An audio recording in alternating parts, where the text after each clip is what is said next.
No, people out here just trying to live. We just trying to live. Pay our little taxes. Child, we just trying to live. We just trying to live. I tell you, we trying to live. They make it hard for us. They make it hard. Come on in. Today is D-Day. Pop quiz. What's today? What's happening today? Come on in. We have some things to talk about. We got to talk about it. It's going to impact everyone. It is what it is. It is what it is. Come on in. Good morning. What's today? Tuesday. Happy Tuesday. Taco Tuesday.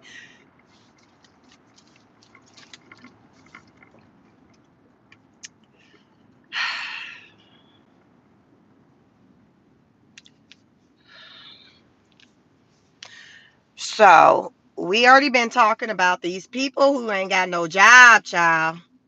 People ain't got no job. So that means people ain't got no extra money to be putting nothing on nothing. They ain't got the extras. Listen, I tell them. I tell you, people on they Tasha K, I ain't got it. I ain't got it. I ain't got it.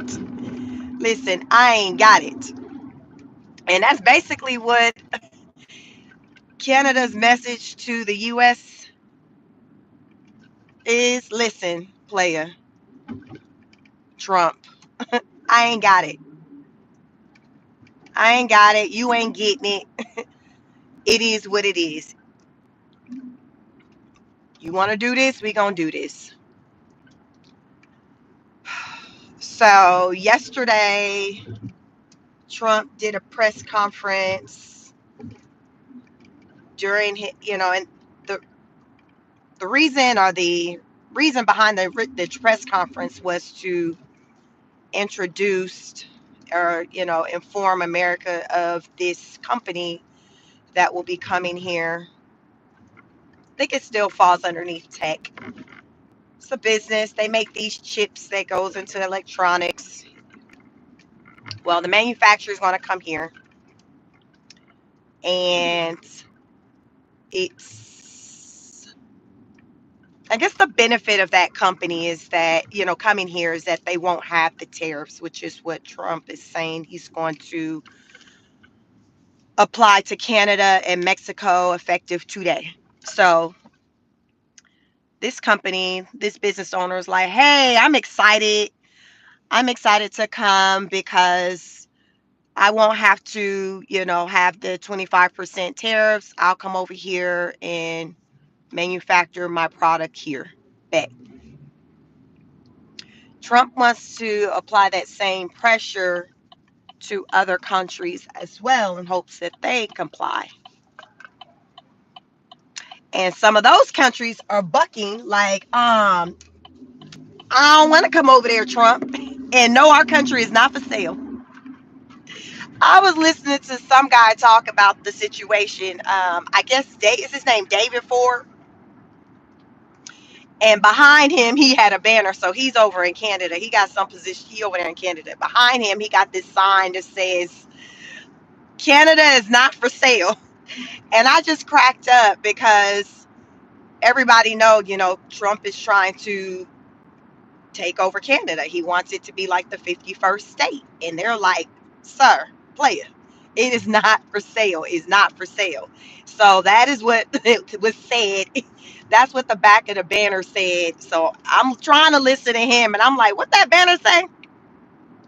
But anyway, these people, these Canadians are like, listen, I got time today because I haven't heard anyone from Mexico respond to what's supposed to take place today. So yesterday, I started seeing news clips and things, interviews with Canadian public officials, politicians, whatever you want to call them, and giving their response. And they're like, "Listen, We've been trying to play with this. We listen. We've been trying to cooperate. We've been trying to cooperate. He told us we need to get these borders together. We didn't put some extra men. Canada said they put an extra 10,000 on it. They put an extra 10,000 on it at the border. They said that the fentanyl, the deaths with in fentanyl, it's gone down. I think they say maybe like 15%. But they feel like really the issue ain't with the issue is not with them anyway. So they were like, I mean, we trying to do what we trying to do over here when it comes to fentanyl, but we not the problem. We not the problem.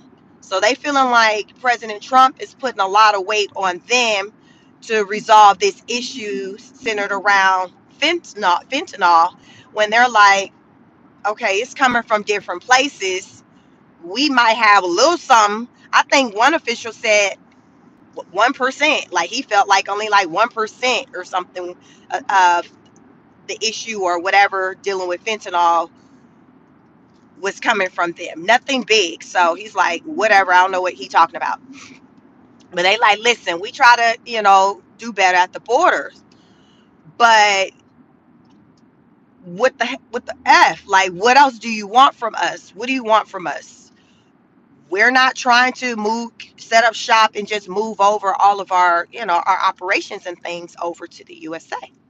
They're like, we're not trying to do that. We don't want to do that. We don't have to do that. Right now, it's like playing Russian roulette with you, trying to threaten us with these tariffs. And right now, we're your biggest, like, we do business with you more than anybody. So, what you don't want is to mess up this relationship, because what we are doing is we are in the process of trying to make moves with other countries with doing business.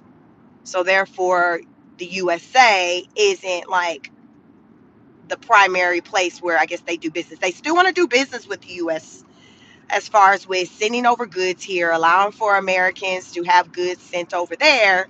But they're like, listen, we gonna have to switch it up, because right now the USA knows that America, or the USA, is their kind of their money maker. So because of that, I guess they feel like Trump feels like he has the upper hand, because it's like, well, you need us, Canada.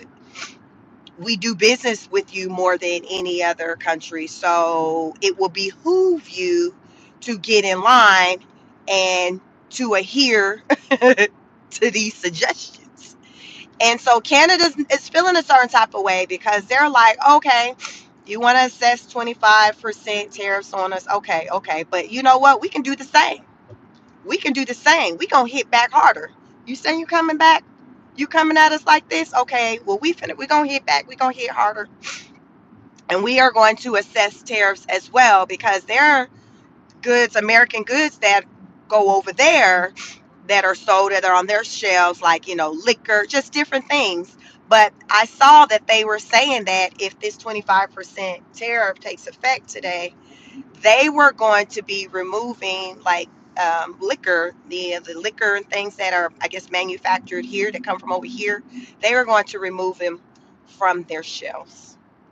So guess what that means? That means that's going to impact the bottom line for those liquor companies, because they're not going to get those sales, right? If Canada say, hey, they're coming off our shelves, and if Canada is like their big supplier and Canada is removing it from their shelves, guess what? That's going to hit the bottom line. And when things start hitting the bottom line, then jobs start going away. So it becomes like a domino effect. It becomes a domino effect. It's a trickling effect. So it starts from the top, and then it works its way down to the regular people. Now, the threat of tariffs and all of that, that's worked for some other countries and things like that. I think, was it Colombia or somebody, he threatened tariff, increases with them. They got in line. But I think that when you start talking about tariffs and the increase, it that threat is different countries going to kind of receive it differently. And I think countries that know that they have more options than the US, those are the ones that are kind of going to be ready to buck the system. Because Canada was like, listen, we do 80% of like your business, like the bulk of your business is done with us. We do more business with you than you got the UK. Like they named China, they named about 4 countries that they do business. Um, they named about 4 countries combined that does less business than what they do with us. So they're like, you need us. You don't want to say it. You don't want to say it, but you need us. So it's a sad situation because there's a lot of goods that comes from Canada as well as Mexico. They're goods that people use like every day. And initially, people may have the mindset of, oh, okay, well, I'll try to see if I can just go without those goods. But then there may come a time where you're like, wow, like I need those goods. Or in the beginning, people may try to still do business, and pay that extra money until they can't. It's like when you need something, you need it. But then when you ain't got it, you ain't got it either. So it's going to be a tough situation for American consumers because they're going to be in a situation of, okay, well, I do need this, but I can't afford to get it. Like, where does that leave me? Where does that leave me? And people are going to be in a tough spot because they're no longer going to be able to get those things that they feel like they need. Uh, it's just fighting. We already have just within our country a lot of infighting just centered around these job losses, these federal job losses. People aren't happy. There's picketing going on all over the place. In almost like every section of the map, you got somebody on somebody's sidewalk walking, talking about how unhappy they are with the current administration. Now, I do understand, with each administration, they're going to do things differently. They're going to have their own plan, their own vision. I get all of that. I think most of us get all that. But I think what's been going on with us, it's been centered around the how things how things are being handled. It's not what you do, it's how you do it. And the way that American people have been handled, they just haven't been feeling like they've been respected. They don't feel like they've been respected with how their jobs are being taken away, the manner in which they're being taken away, the lack of empathy, all of that. They just feel like the rich just doesn't care because why? Because they cannot relate. So now you have already the American people feeling that way. So then when you insert the situation dealing with the tariffs in Canada, now you have other countries that are now saying, well, we trying to help y'all, but they're making it hard for us. And they're saying that they're going to implement a 25% tariff on us. So that's going to have our prices go up. And we're not here for that. And Americans, we don't want you to have to endure that either. But this is a situation. And if the American people are going to do that to us, guess what? We are going to do the same thing back. So today, President Trump announced yesterday that effective today, what's today, today's the 4th, March 4th, Canada and Mexico will be hit with a 25% tariff. China will be hit with the 10%. So apparently China already has a 10%. So another 10% is just going to be 20%. So they'll be at a 20% tariff. And, Canada and Mexico will have the 25% tariff. So listen, um, I heard someone say you can basically look at it as to where probably it's going to be thousands of dollars that's been added to, let's just say, the price of vehicles that do come over there. So a lot of, like, not even just vehicles but steel, because President Trump said he's implementing a tariff or increase on items that are made of steel and aluminum. So that's going to be next. I think that takes place maybe on the third in a couple of weeks. So that one's not today, where it's there's going to be a hit on items made of steel and aluminum. So that's going to be your vehicles, the material that the vehicles are made with. So the companies say that's over here that are making these vehicles, that material, such as like the aluminum or the steel that would come from Canada, that is going to be an extra charge assessed to, I guess, that manufacturer. And in turn, it's going to be assessed on the consumer. That's me and you when we go to buy vehicles. And if you haven't noticed yet, the pricing on vehicles is crazy. How many of y'all went out shopping for a vehicle and they came back and told you, okay, so this is what your monthly payment is going to be like for a new vehicle? You're not getting quoted like something under $1,000. That's just not happening. Like typically, like it's going to be up there. The price of vehicles is crazy. It's been that I started looking shopping around maybe like last fall, just and I think I was getting prices for just resale and just the lowest amount, the minimal, like it had me like still 1,000, like just on the low end, $1,000 a month for a monthly car payment. And that's even before all of this. That's what we're talking about today.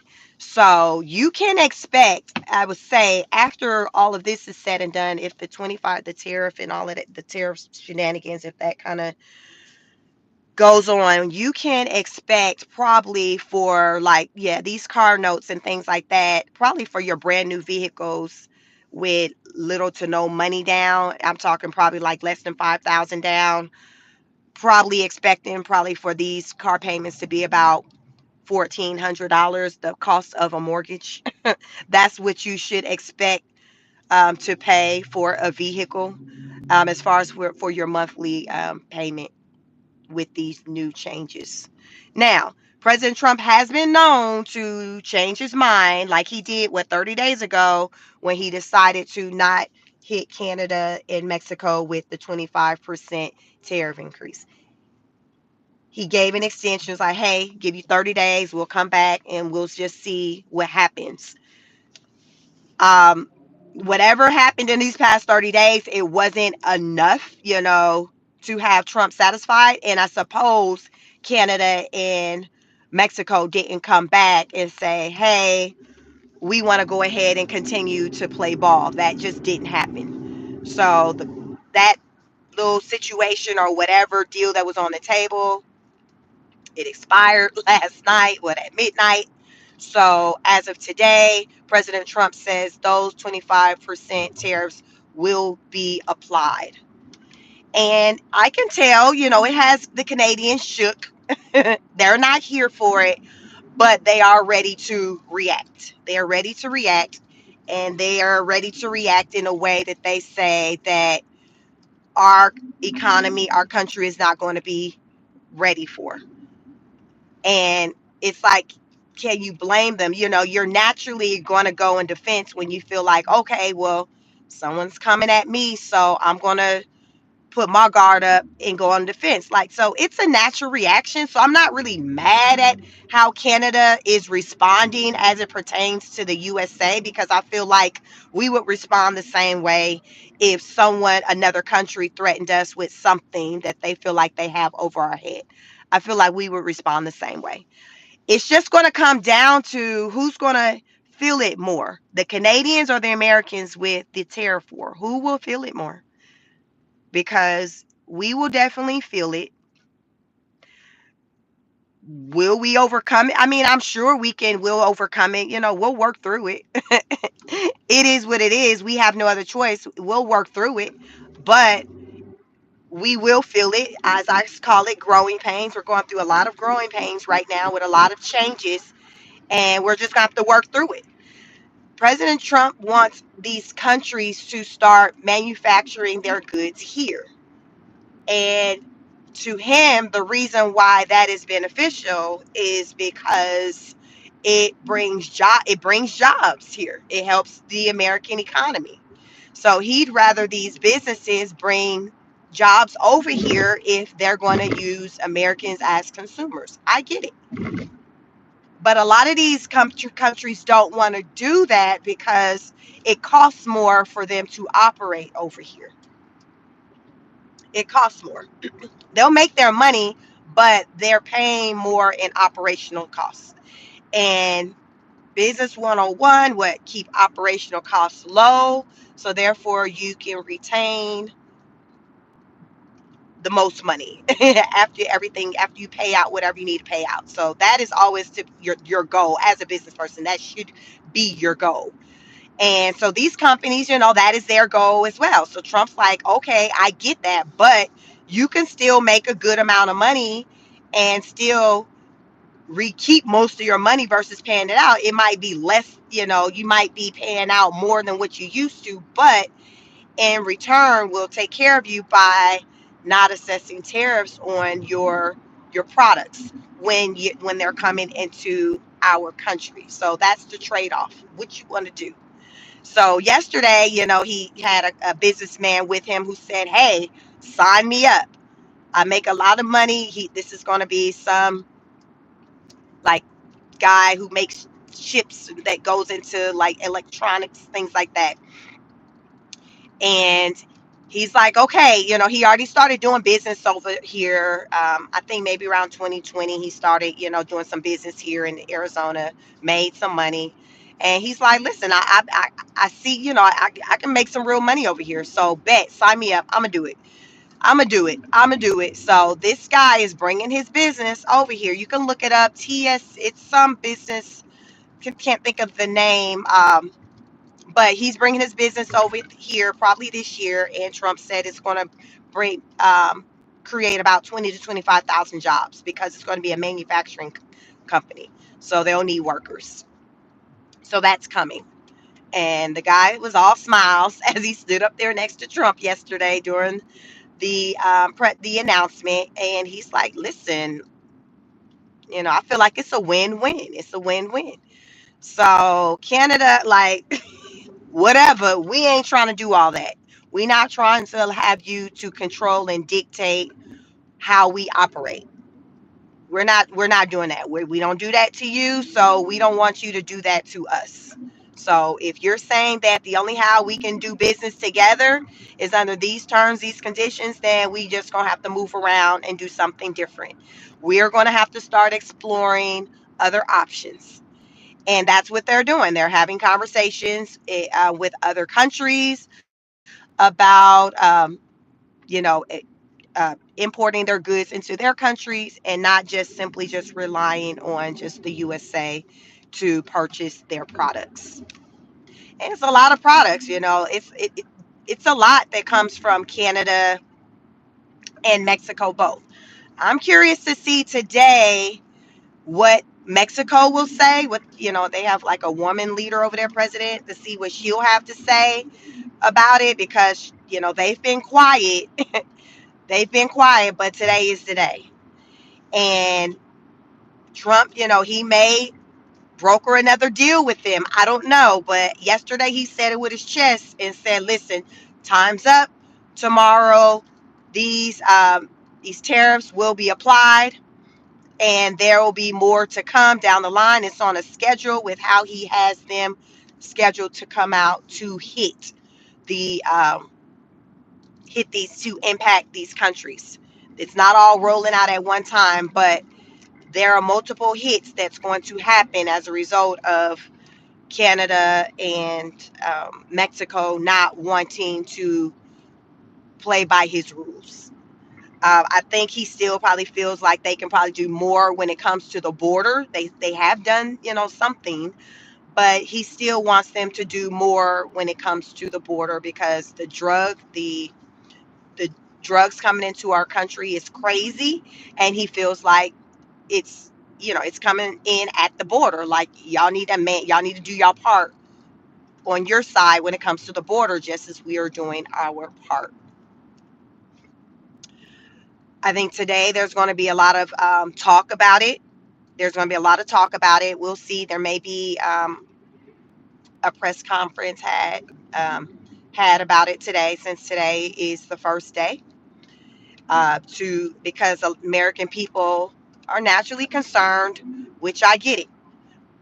I think that what people can do right now, I would suggest, is to start researching what items that you do use that come from Canada or Mexico or even China. Just research and see what items, what goods do you use that come from there, and then see what are some alternatives you can use in the meantime.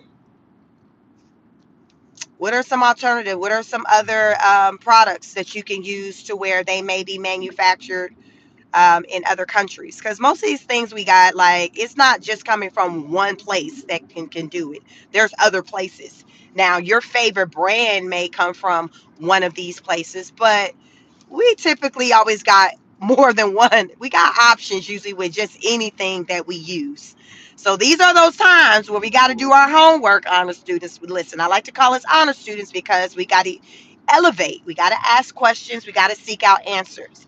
So the question is, what goods do you use today and where do they come from? Where are they imported from? Second, what are some alternatives? Whether it be temporary alternatives or they may be permanent alternatives. What are some alternatives? Hey, Laura, what's up? Good morning. So, honestly, what products are we talking about and what are the alternatives that we can buy that are made in the US? My thoughts exactly.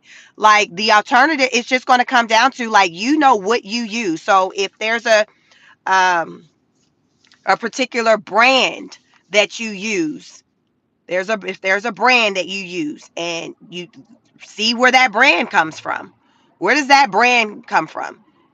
Okay, if you like that brand, okay, we'll explore what's another brand that makes a similar product that you can try out. Maybe you'll like them. Maybe you just maybe never tried that brand. I'm just saying right now, that's what we're going to have to do with this situation because Canada is saying we're going to play hardball and we're not going to be complying with whatever you're wanting us to do, USA, Trump. We're not going to do it. So that's why I'm saying start looking into that because you may not have access to those goods that you normally like you used to. Or those goods may now be inflated in the pricing. Those goods may now be inflated in pricing because of the situation. Only you, because everybody has their own little favorite things. Like okay, you may like Charmin paper, toilet paper. That's the only brand you like. Get into learning. Okay, where is this manufactured at? If it's manufactured wherever, I'm just using that as a brand in Canada. Okay, let me look into another.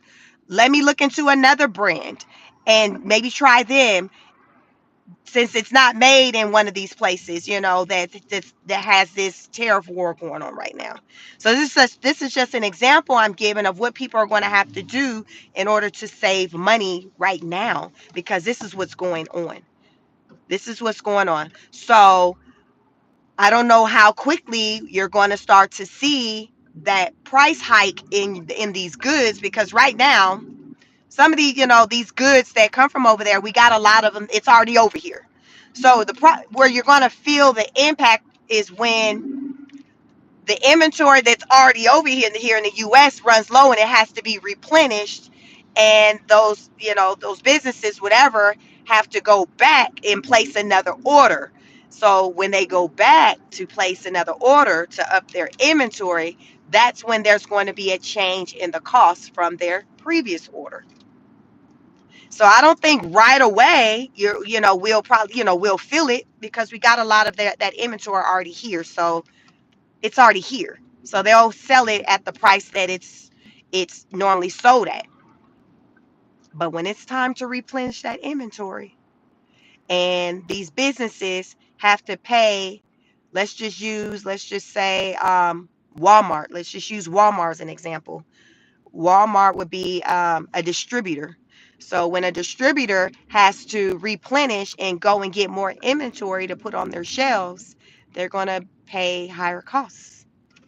So then when they pay higher costs, that cost trickles down to the consumer.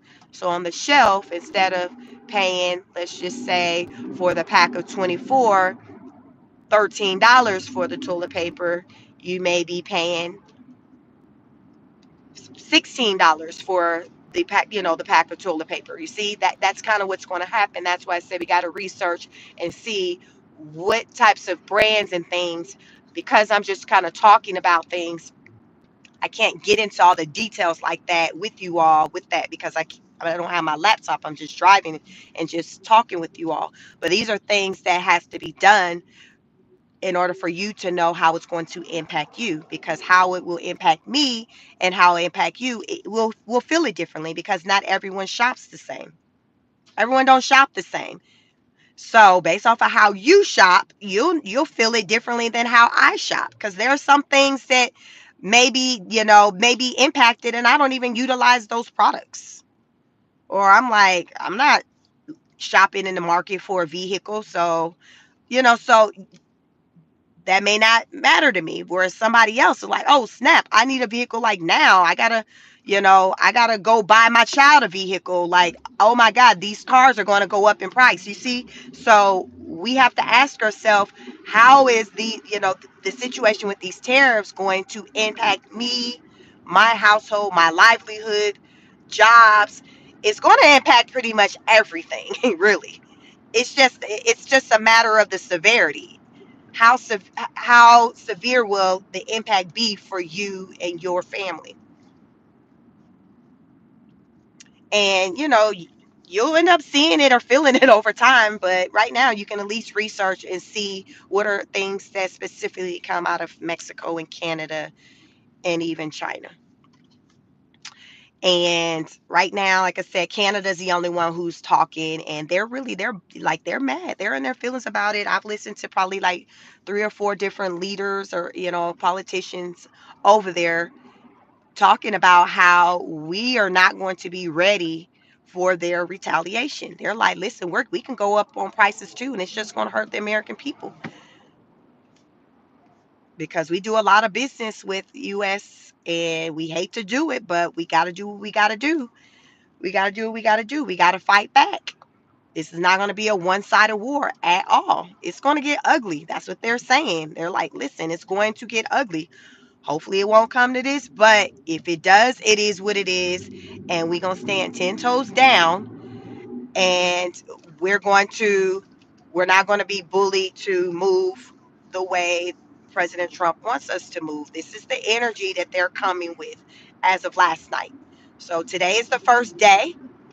So I'm sure there'll be a lot of reports talking about the tariffs today and it being day one, because I'm sure right now there's distributors who are needing to get products today. Every day, distributors are getting products from these manufacturers. So yesterday there wasn't a 25% tariff. So hopefully a lot of these companies, these distributors place their orders prior to today. Hopefully they was like, oh, let me just go ahead and place my order today, on Monday versus waiting until Tuesday, because it'll be a difference of that 25% tariff. But of course, some people are going to be placing their orders today and beyond, and they're going to have to deal with that increase in the tariffs. It is what it is. That's the situation. It's ugly. It's ugly. I hate that we are in this situation, because I understand, Trump's using that as a way to control and to get people to move a certain way. And it has worked with some countries, but it seems like with Canada, they're like, listen, it's not going to work with us. And everything, every tactic don't work for everyone. I'm not mad at him for even Trump with saying, hey, I'm going to use this tactic to try to, get what I want. And he tried it. What they say, you tried it. He tried it, and Canada's like, nah, we're still not complying. Yeah, we can't do it. We can't meet your demands. I'm sorry, we can't do it. We did our best at the border, We can't control the fentanyl situation. It's not just us where fentanyl is coming from. So we can't just take full responsibility over that. We can't do that. We put 10,000 people at the borders. Sir, what do you want? What more do you want from me? What is that? Tariff says, what do you want from me? What more do you want from me? This is what Canada's saying. What more do you want from me? So we'll see if today Trump comes out and elaborates more on it, or at least his press secretary does. Since today is like day one, and it's gonna, be very alarming for a lot of people who kind of have been watching to see what will happen with this situation because of the impact that it stands to have on their livelihood. Last night I did a late night nightcap live. Check that out if you can. I shared the list of companies that will be doing layoffs this month in the month of March 2025. I shared a website where you can go to, and it just has the running data for companies who've done layoffs in the past and who have layoffs scheduled as current as this month. So check it out. There is an actual website out there where you can actually see this information. It's been out there apparently for years. Who would have thought? I never knew about it, but it's a website. Check out my video from yesterday. I shared the website where you can go out there and learn the different companies across the nation that have laid off in the past and that are laying off this year and this month. This month alone, there are over 90 companies that will be laying off, that will be doing mass layoffs, meaning there will be anywhere from 1 to 500 people being impacted. So you might want to check that out to see if your company is on that list. What I have learned is that by law, it is a requirement for companies, when there's a mass layoff, for companies to communicate at least 60 days in it prior to. So basically, they need to give employees 60 days notice when there's going to be a mass layoff. And I don't know, I don't see that happens a lot. And it's not regulated, but it is a thing. And this is the reason why the federal judge ruled over the weekend that the Trump administration was in violation of a law to let go of those temporary workers in California. So you can look into that. William Alsup, I think that's his name. He's the judge. He presided over the case. He gave the ruling, the federal ruling, saying that the OPM. So that's through the federal, not the federal government, but the Trump administration, the people that Elon and them sent out to communicate to tell people they don't have their jobs. Like I said, look at my video last night. It has the details. So I'm just kind of doing high level of what's going on. But check out my video from last night. I gave the actual details of everything.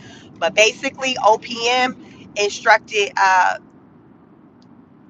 OPM is the one that did the firing for these. What do you call these probationary workers, these workers who had gotten these government jobs through agencies. The OPM group, that group was the one who said, hey, you're fired. And the federal government, Judge William also said, you do not have jurisdiction to fire anyone you did not hire. Nor have you ever. That is not a thing. You cannot fire who you did not hire.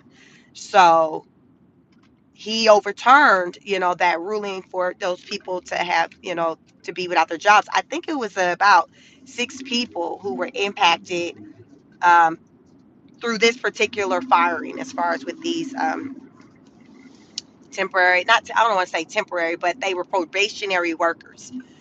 But these people, the union is who fought for them. The union and just some organizations and things like that who just felt like, hey, this is wrong. They pushed the issue and filed a lawsuit, and it went to the federal courts. and the federal courts ruled that the Trump, the administration was in violation, whatever, and there will be a court date to come very soon for them to come and speak on the matter. So likely the Trump administration will raise it probably to the Supreme Court, whatever. So I don't know what will come of it after that. But for now, on the federal level, the judge have ruled in favor of the probationary workers that they were wrongfully terminated. The judge said, hey, how are you terminating people who have uh, basically documentation to show that they had good performances? Because a lot of these people who lost their jobs, the reasoning given was because of poor job performance. And these people were like, well, no, no, no. According to my records, I had a good job performance. My records show otherwise. My report shows that I was doing well. So this information was all presented to the judge, and the judge was like, yeah, President Trump, we're gonna need for you to, and Elon Musk, we're gonna need for you to step up to the front of the congregation because this doesn't make sense. This doesn't make sense. And that judge overturned that rule. He's like, listen, you guys were wrongfully terminated. Now, will these people get their jobs back, go back to work? I don't know. I would say right now, no, because Trump's, they have the opportunity to go to the courts to state their argument. I think the judge is, what do you call it? Maybe subpoena, but basically the Trump administration will need to come to the courts and speak for themselves, speak up as to the reasoning behind whatever they were doing or whatever. He'll hear them out, but as of right now, he's he didn't rule in favor of the Trump administration. I have not heard the Trump administration speak out in regards to the ruling. It seemed like it came out over the weekend as far as this judge's ruling, so I just kind of learned this information couple of days ago. But it was a victory for those who were impacted by their job loss, and these people were in California. So we do know there's people in different parts of the country who have been impacted. DC as well, uh, through a loss of jobs. I know people here in Georgia, people personally. A friend of mine who was impacted by it. Her last day is May 15th. But this this lawsuit was filed for California. So it is my recommendation that for each state, there's the people gather together and get a lawsuit going to file. Because I don't see why they wouldn't be able to have a victory as well. Because the law is the law. It's not subjective. It doesn't change. These are federal laws that he's ruling in. And according to the law, you can't, the OPM can't fire someone who they did not hire. It's like that's never in the history of the universe been a thing where you've been able to fire who you did not hire. So hopefully we'll see more lawsuits take place with these federal workers, because I don't think it's fair that these people lost their jobs just like that without giving an opportunity to just acquiesce to just new ways of functioning in their positions. I understand change, but these people weren't extended the opportunity to change. They just was saying, hey, your change is we taking your job away, not change as in, hey, we're now going to require this from you in your job function. You need to now do this going forward. Give the people an opportunity to acquiesce to just the new management, to comply to new rules and regulations. Like, you got to give the people a chance, right? If you're not giving the people a chance and you're just saying, we're just getting rid of you because your job performance, it doesn't line up with what what does that mean? First of all, what does that mean? First of all, because again, back to giving people a chance to change. Let's just say you come in and you set new job requirements. Communicate what these new requirements will be. and then give the people a chance to adhere to them, to meet them. That did not take place. That did not take place. So as people are losing their jobs because of poor job performance, are they communicating, okay, what was this measured up against? Like, you're saying, okay, my job performance wasn't good. Okay, what are you measuring? What was that measured against? What was the KPI? Like, show me how I did not meet the requirements of for this position. And I have yet to see where anyone that detailed information was provided. It was just blanketed, you not cutting it. And it just doesn't make sense, because I just will not believe that that many people just was just piss poor on just doing their job. I don't believe that at all. I believe some, but not the bulk, the vast majority. Clearly, the judge wasn't going for it either, because he ruled against them, and he's like, listen, you all were wrongfully terminated. And I believe, like I said, it was 6 people who were named as a part of that suit, and they were federal workers who, I guess, they worked underneath the union, and the union fought for them. So kudos to the union and these other organizations who basically went and did the footwork or whatever pertaining to the lawsuit, because the only how you have a chance of winning is if you get into the fight. And in California, these people said, you know what, we're going to fight. And I think a lot of people, it's like they're afraid to fight. They don't know where to start. They feel like, they don't have money or resources to fight. They're intimidated. It's a lot of reasons why people choose to sit on the sidelines. And I think a lot of the companies and organizations know this. That's why they move the way they do, because for one, they know a lot of people aren't aware of the laws and their rights. They just don't know. And the good thing, I guess, with these people who had lost their job and then being a part of a union, that is the purpose of having a union, because they're aware of laws and things like that. Be- when you're on the board of a union, like, that's like your job. Your responsibility is to to be aware, to know when something is going against protocol, when something is not favorable for your people. Like, their job is to fight for you. That's why you have your board and things like that, and you pay, I think there's probably fees and dues. A lot of companies don't like unions being on jobs. I remember at one point a lot of Amazon workers, a couple of years ago, were fighting to that, like, they many of them wanted to get a union going. Some didn't, but some did. But I know Amazon was not here for that, because they know, like, that's a machine behind the people. And when there's a union in place, a company, it makes it hard for a company to just snatch your job. Like, there's protocol that they have to follow before you're terminated. There's conversations that needs to be had. So it can be better. I've never worked a job that had a union, but I know people who have worked jobs under union, and I've never heard them say that they prefer not to have a union.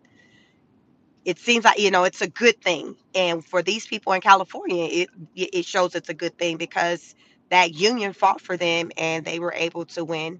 Fought for them along with some other organizations, but the union played a part in it, with fighting for them, and getting this ruling that said, hey, they were wrongfully terminated. So that is on record. That is on record. You can look this up, Google it. Judge William Alsup, I think it's spelled ALSUP, California ruling. Look it up. You can see the details of it. But and right now, so some people have the question of, well, what if President Trump don't want to, how do you make him enforce the ruling? So another thing is that it's against the law for someone to not comply with a federal ruling. So remember, the judge is going to require for the Trump administration to show up to court. They will have to show up to court. The judge will lay it all out as far as what's going to be the expectation of them. From there, the Trump administration will have the right, if they want to raise it up higher to a higher court, they'll be able to do that. But for now, the ruling is in favor of the people, which was like, I believe it was like 6 people that were a part of this suit. The ruling is in their favor. The ruling's in our favor. My thoughts is that if if nothing else, they may be able to, they should be able to be qualified. They should be able to qualify, I would think, for back pay. But that's probably going to be based off of how the Supreme Court rules. Because if the Supreme Court rules in favor of Trump, then it's going to throw out and it's going to override the ruling of the federal judge. Hey, good morning, Karen. Let me see. Sue says, well, you would think that the Elon and Trump have representation and you think that they consult with their representation before being so hasty. Yeah, you would think, just like you would think that they would have known what jobs to just get rid of and then, to prevent from circling back around to go back and ask the people to return back to their jobs. Like, they've done that where it's just like I was saying last night when I went live. I feel like as they were just cutting these jobs, they were looking at it just only at numbers and nothing else. They weren't looking at the actual job descriptions, like what these people do. um, and then when it comes to law, I think that because Trump holds the highest position, as president, he's going off of, well, he can do what he want to do, like the who gonna check me boo type energy. And and then, like I said, a lot of these people know that people are afraid to fight against someone who they feel is more powerful than them. A lot of people, regular people, don't feel like they have power, so going up against the government, it's like going up against a machine. They don't have the money, the resources to do all of that. And that's why, the beauty, the blessing with having a union is that when you're paying your union fees and all of that, that kind of comes with it, to where if there does have to be lawsuits and things like that, the monies that you're paying into it, like, is going in the pot for those times where you need to go to battle. So that money is there.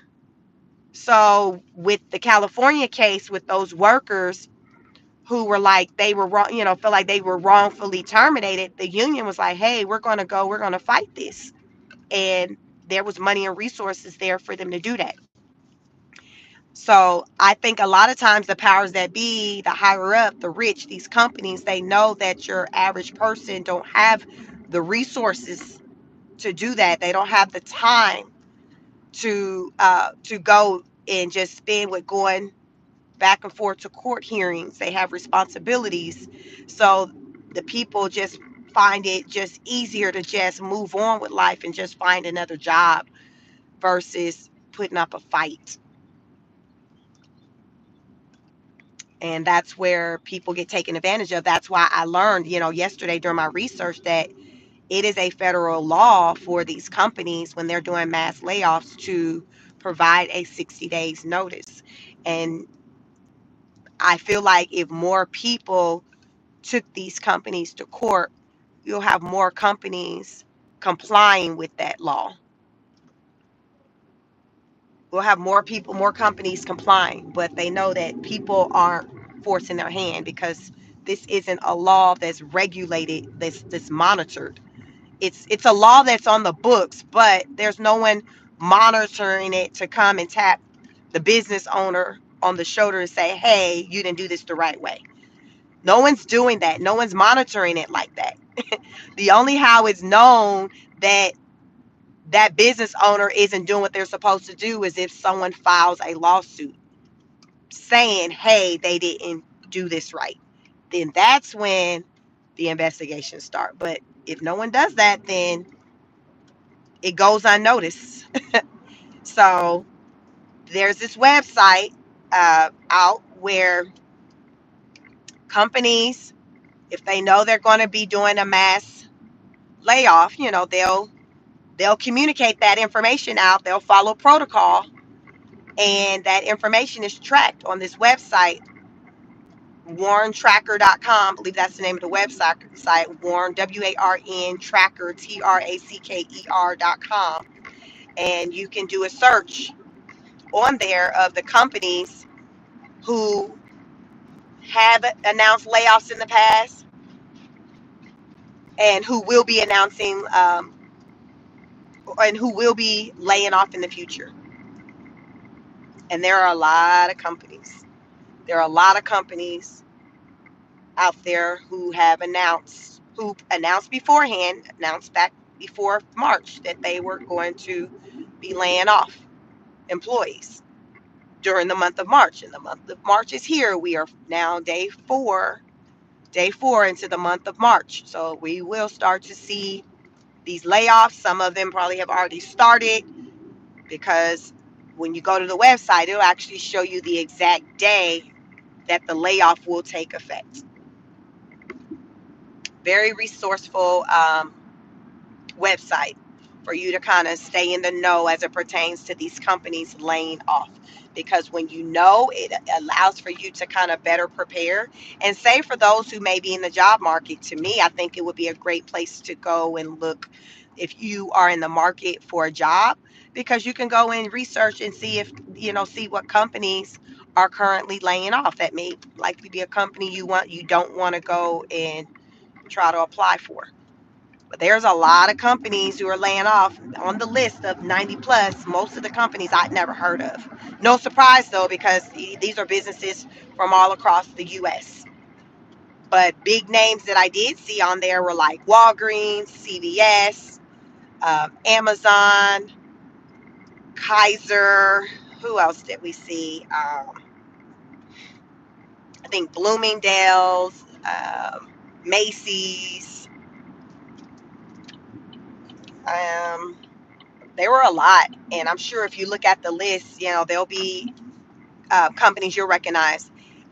You'll probably be able to just Google companies who are laying off during the month of March. That should bring up probably the website that or the website that someone sent me. I saw someone yesterday had posted the website or link for it on LinkedIn. So you should be able to Google it, companies that will be laying off during the month of March, and you can kind of see. And hopefully your company isn't on there, or any of your loved ones' companies aren't on there. But definitely become familiar with that list and try to stay on top of it.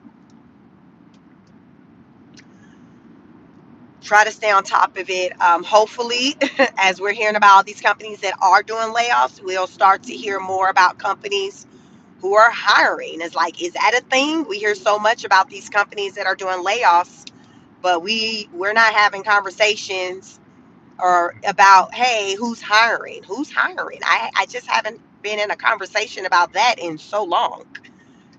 It's just always centered around who's not. I have a friend who lives in Virginia. I think that's where the Goodyear plant is, and she used to work for them. And I think she told me that they had laid off. I don't know. I think they were current Goodyear, the tire company. They're in the process. They're doing a layoff as well. That's one I didn't hear, in the media, because there's so many of them. So when she mentioned it, I'm like, oh, I wasn't surprised, but it's just like, wow, another one. Companies have been doing layoffs for a long time, but I think now with this whole, with the attention on, with the government jobs, is now just is bringing more attention to the jobs in the private sector, like the non-government jobs as well, who's been doing layoffs for some time now. So it's not just government employees who are impacted by the loss of jobs. I think right now, I would say the government is probably have taken the cake when it comes to the shadiness on how people have been getting communicated, or have been receiving the communication regarding their job in coming to an end. Just with, these emails and the reasoning behind it.